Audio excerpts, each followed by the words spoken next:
నేను ఇక్కడికి రాకముందే మన మహాన్ సమాజంలో లేకపోతే మాల ఇతర మన నేత కార్యకర్త సమాజంలో అంతకుముందు నా మీద కొంత దుష్ప్రచారం కొంతమంది చేశారు. అంతకుముందు కొంతమంది దుష్ప్రచారం చేశారు. నేనేదో మాలకు వ్యతిరేకమని, లేదా కొన్ని సందర్భాల్లో డాక్టర్ బాబాసాహెబ్ అంబేద్కర్ కృష్ణమాదిగా వ్యతిరేకమని చాలా దుష్ప్రచారం చేసే సందర్భాలు ఉన్నాయి. అవి మీ నోటీసులో వచ్చినాయో లేవో నాకు తెలియదు, కానీ అట్లాంటి ప్రచారం చేశారు.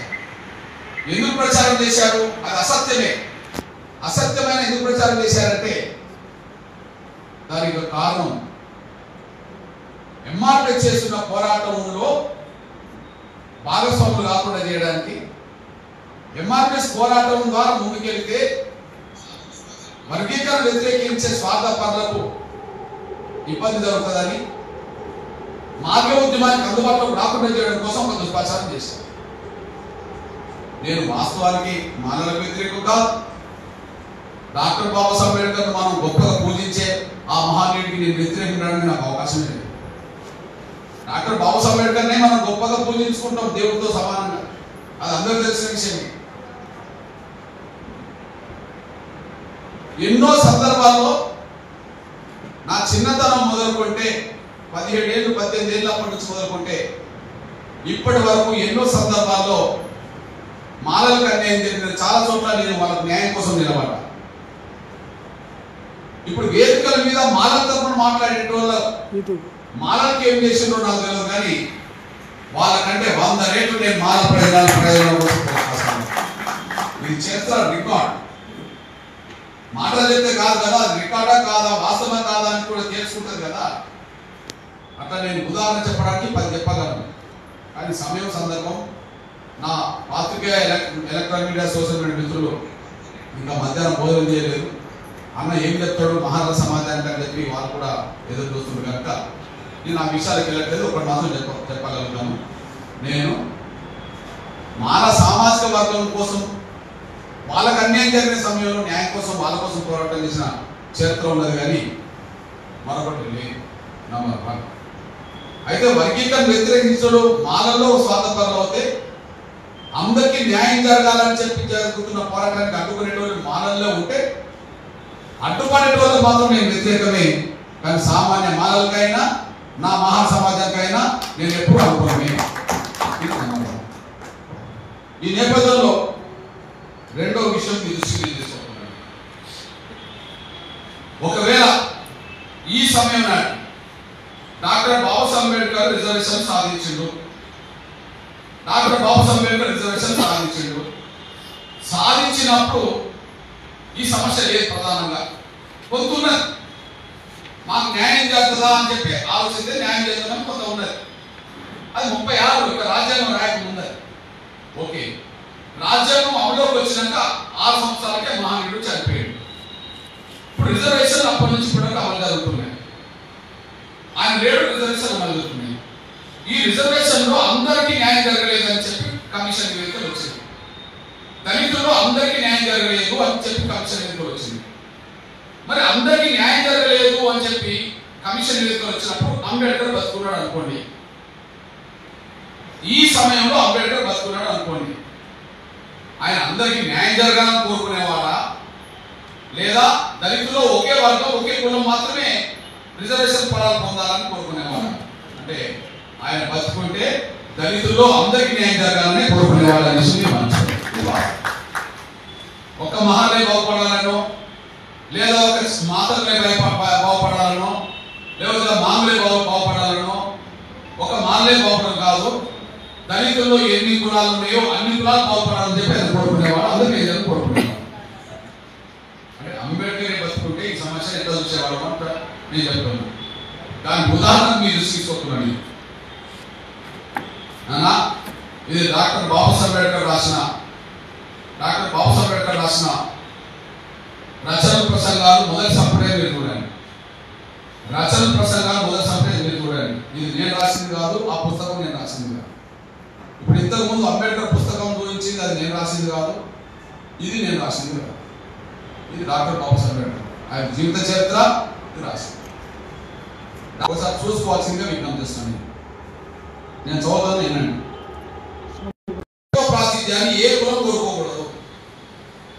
మనం 5% ఉన్నామనుకో అంతే కోరుకోవాలి. 5% తక్కువ వస్తే అడగాలి. 5% ఎక్కువ పొందాలని కోరుకోవాలి. అంటే జనాభా ఎంత ఉంటే అంతే కోరుకోవాలని చెప్పేశారు. ఒకవేళ పంచుకునేటప్పుడు ఏదైనా అవకాశం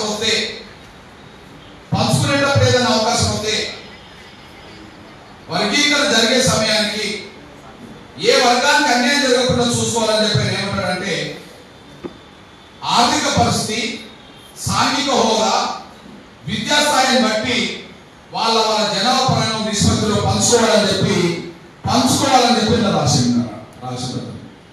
ఇప్పుడు మనం కోరుకుంటున్నది అందరూ పంచుకుందామనే కదా.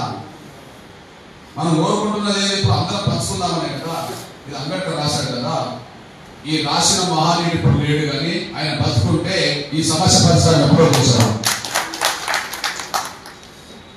ఆ మహానీయుడు ఇక లేకపోవచ్చు, కానీ ఆయన బతుకుంటే సమస్య పరిష్కారం ఎప్పుడో చేశారు. ఇంతకంటే నేను ఏం చెప్పాలి? ఎవరికైనా న్యాయం జరగాలనే కోరుకోవాలి మనం. ఇప్పుడు మీ అన్నగా చెప్తున్నాను, డాక్టర్ బాబాసాహెబ్ అంబేద్కర్ లేడు, కానీ బాబాసాహెబ్ అంబేద్కర్ తర్వాత ఆ స్థాయిలో దేశవ్యాప్తంగా ప్రచారం ఉన్న అంబేద్కర్ మనవడు ఎవరు? ప్రకాష్ అంబేద్కర్. ఆ స్థాయిలో కాకపోయినా దేశం మొత్తం మీద అంబేద్కర్ మనవడిగా ప్రచారం జరిగిన నాయకుడి పేరు ఎవరు అంటే ప్రకాష్ అంబేద్కర్. ప్రకాష్ అంబేద్కర్ గారిని ఎస్సీ వర్గీకరణ కరెక్టా కాదా మీరు ఏం చెప్తారంటే, ఎంఆర్పిఎస్ పెట్టిన ఉస్మానియా యూనివర్సిటీలో పెట్టిన పబ్లిక్ మీటింగ్ వచ్చి ఎస్సీ వర్గీకరణ కరెక్టే, అందరికీ న్యాయం జరగాలంటే వర్గీకరణ జరగాలని చెప్పిపోయాడు. ఎస్సీ రిజర్వేషన్ వర్గీకరణకు సంపూర్ణ మద్దతు ప్రకటిస్తున్నట్లు రాజ్యాంగ నిర్మాత డాక్టర్ బిఆర్ అంబేద్కర్ మనవడు ప్రకాష్ అంబేద్కర్ తెలిపారు. వర్గీకరణ విషయంలో ప్రధానమంత్రి నరేంద్ర మోడీ గారిని కలిసి త్వరగా నిర్ణయం తీసుకోవాలని కోరుతానని శుక్రవారం ముంబైలోని అంబేద్కర్ స్వగృహమైన రాజగృహలో ప్రకాష్ అంబేద్కర్ ఎంఆర్పిఎస్ వ్యవస్థాపక మంత్రితో కలిసి వర్గీకరణ అంశంపై సుదీర్ఘంగా చర్చించారు. 2 తెలుగు రాష్ట్రాల్లో ఉన్న వర్గీకరణ ఆవశ్యకత, ప్రజల్లో ఉన్న ఆకాంక్ష, ఎంఆర్పిఎస్ ప్రస్థానాన్ని ప్రకాష్ అంబేద్కర్ కృష్ణమాగా వివరించారు. రిజర్వేషన్లో వర్గీకరణ లేకపోవడం వల్ల రిజర్వేషన్లు దోపిడీ జరుగుతున్న వారు వాస్తులేనని, ఆర్థికంగా ఎదిగిన కులాలు అట్టడుగున్న వారిని మరింత అనగదొక్కుతున్నారని ఆయన తెలిపారు. ఏపీ తెలంగాణలో జరుగుతున్న వర్గీకరణ ఉద్యమంపై తనకు పూర్తి అవగాహన ఉందని అంబేద్కర్ పేర్కొన్నారు. రిజర్వేషన్ ఫలాలు అందరికీ దక్కాలన్న డిమాండ్ను మనస్ఫూర్తిగా స్వాగతిస్తున్నట్టు డాక్టర్ ప్రకాష్ అంబేద్కర్ చెప్పారు. అంబేద్కర్ కాలం నుంచి అంబేద్కర్ మనవడి వరకు ఇది న్యాయమైన పోరాటం అని చెప్పి అన్నాడంటే ఈనాడు కూడా అన్న సందర్భాలు ఏమైనా ఉన్నాయని కూడా మీ దృష్టిని తీసుకుంటున్నాను. ఇప్పుడు ఇంకా మీ అన్నగా మీ దృష్టిని తీసుకొచ్చింది. అవును, చరిత్ర ఉన్నదా లేదా? మరి మాలలే రిజర్వేషన్ ఎక్కువ పొందడం వల్ల నష్టపోయింది ఎవరు? మాదిగలు కదా. నష్టపోయింది ఎవరు? ఇతర కులాలు కదా. ఆ నష్టం జరిగిందని చెప్పే ఉద్యోగం ఉపయోగం జరిగింది కదా. పోనీ ఇప్పుడు ఎంతో కొంత న్యాయం జరిగింది అనుకుందాం. మరి మాదిగలకు కొంత న్యాయం జరిగిందని చెప్పి ఇంటికాడ ఉండవచ్చు, కానీ రేపు మాలల వల్ల నా మహాలకు నేత కర్మ నాకు సంతృప్తి ఏంటిది? అందరికీ న్యాయం జరగకుండా ఒకరికే న్యాయం జరిగింది అనుకుంటే నాకు సంతృప్తి కాదు. అందరికీ న్యాయం జరిగేంత వరకు నేను పోరాటం చేయడం నాకు సంతృప్తి. ఈ లెక్కన ఈ రాష్ట్రంలో, తెలంగాణ రాష్ట్రంలో ఉండబడిన మహాసమాజం నేతకాని సమాజం మధ్యలో అవినాభావ సంబంధాలు. ఇక్కడ నేతకాని అంటే అక్కడ మహార్ అంటే ఇక్కడ నేతకాని లాగానే సర్టిఫికెట్ల కాడ ఎలాంటి తేడా లేకుండా ఉన్న సమాజం మహారండు నేతకాని సమాజం. ఇప్పుడు నేను అంటున్నా, బలవంతుల మధ్యలో అతిపెద్ద జనసంఖ్య గల మాదిగలే రిజర్వేషన్ ఫలాలు పొందలేక వాళ్ళతో సమానంగా నిలబడలేక వెనుకబడిపోయాను కదా. బలవంతులైన అంబేద్కర్ సాధించి పెట్టిన రిజర్వేషన్ ఫలాలు ఏకపక్షంగా పొందిన ఎవరిపైన లక్షల కోట్ల రూపాయల వ్యాపారాలు చేసే, 60 ఏళ్ళుగా చట్టసభలకు నాయకత్వం వహించే లక్షల కోట్ల రూపాయల వ్యాపారాలు చేసే వాళ్లకు, రాజకీయంగా పలుబాటు ఉన్న వాళ్లకు మధ్యలో ఈ తెలంగాణలో జీవించే మహాలు, తెలంగాణలో జీవిస్తున్న నా నేతకార వర్గం పోటీ పడుతుందా అంటే నేను అంటున్నా. ఇప్పుడు చూడండి, రాష్ట్ర జనాభా లెక్కల ప్రకారమే 32 లక్షల మాదిగా వచ్చిండ్రు, 15 లక్షల మంది మాలలు వచ్చిండ్రు.